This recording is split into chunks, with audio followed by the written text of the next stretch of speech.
آیت اللہ شمس الدین اپنی کتاب روزگاران میں استغاثے کا واقعہ بیان کرتے ہیں، جان محترم بیان کرتے ہیں کہ یزد کے ایک بہت بڑے عالم دین تھے جو کربلا میں رہتے تھے. وہ کہتے ہیں کہ میرا جو ہے وہ ایک رشتہ دار تھا، میرے چچا کا بیٹا شیخ علی، وہ خود یزد کا عالم دین تھا. اس زمانے میں لوگ ٹریول جب کرتے تھے، حج پہ جاتے تھے تو مختلف جگہوں سے ہوتے ہوئے جاتے تھے. تو کہتا ہے وہ یہاں آیا اور ہم نے کربلا سے اس کو خدا حافظ کیا. کافی عرصہ گزر گیا، کاروان واپس نہیں آیا. میں پریشان، جب کاروان واپس آیا تو میں نے کہا کہ وہ کہاں ہے؟ کہا کہ ہم نے وہ آخری دن ایک دن زیارت پہ گیا کعبہ کا طواف کرنے، ہم نے اس کا بہت انتظار کیا، ہم دیکھتے رہے مگر وہ واپس نہیں آیا. ہم سمجھ گئے کہ اسے جو اہل بیت کے دشمن ہیں انہوں نے پکڑ لیا ہوگا اور اس کو قتل کر دیا ہوگا. ہم اس کا سامان لے آئے ہیں اور ہم یزد کی طرف واپس جا رہے ہیں. میں بڑا پریشان، کافی عرصہ گزر گیا. میں نے ایک دن دیکھا کہ میرا دروازہ کھٹکھٹایا جا رہا ہے. جیسے ہی دروازہ میں نے کھولا تو میرا وہ رشتہ دار، وہ عالم دین باہر کھڑا ہوا. میں نے کہا تم یہاں کہاں سے آ گئے؟ تم تو مکہ میں کھو گئے تھے. کہا نہیں، میں مکہ سے نہیں، میں یزد سے آ رہا ہوں. کہا تو یزد سے کیسے آ رہے ہو؟ تمہیں تو مکہ سے آنا تھا.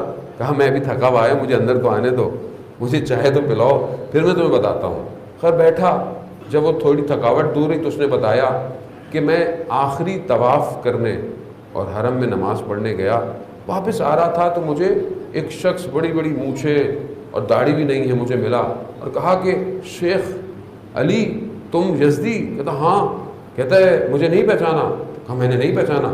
کہا نہیں میں تمہارا جاننے والا ہوں. کہا مجھے زبردستی اپنے گھر لے گیا. میں نے کہا مجھے واپس جانا. کہہ رہا نہیں مجھے کھانا کھلایا، نماز پڑھی. کہتا مجھے جانے دو، میرے جو ساتھ کاروان ہے وہ میرا انتظار کر رہے ہیں. کہہ رہا نہیں رکو، آج رات یہیں رکو. خلاصہ مجھے زبردستی اس نے روکا. پھر میں نے دیکھا کچھ لوگ آئے جو شیعوں کے خلاف باتیں کر رہے ہیں کہ شیعہ ایسے کرتے ہیں، شیعہ ایسے کرتے ہیں. تو میں سمجھ گیا کہ یہ لوگ دوسرے ہیں. تو کہا کہ یہ بھی ان میں سے ایک شیعہ ہے اور آج ہم اس کو بھی قتل کریں گے. تو اس نے کہا کہ تو اس شخص نے مجھے کہا تم نے مجھے پہچانا نہیں، میں یزد میں تمہارے مدرسے کے برابر میں رہتا تھا، میں دوسرے صوبے کا تھا، لیکن میں نے تقیہ کیا ہوا تھا کہ میں شیعہ نہیں ہوں. تو آج ہم تمہیں بھی قتل کریں گے. اب وہ پلاننگ کرنے لگے مجھے قتل کیسے کریں.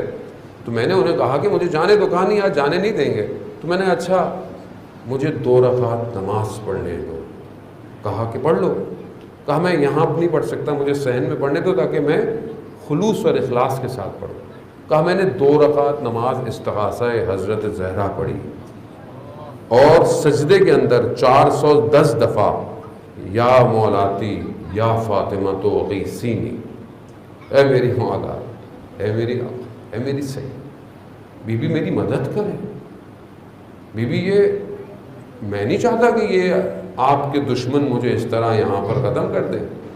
کہا بس میں نے نماز پڑھی تو مجھے اچانک سے خیال آیا کہ میں چھت پہ چلا جاؤں اور چھت سے کود جاؤں. مولا نے میری سن لی تو مولا مجھے اپنے ہاتھوں میں لے لیں گے اور میں گرنے سے بچ جاؤں گا اور میں فرار کروں گا.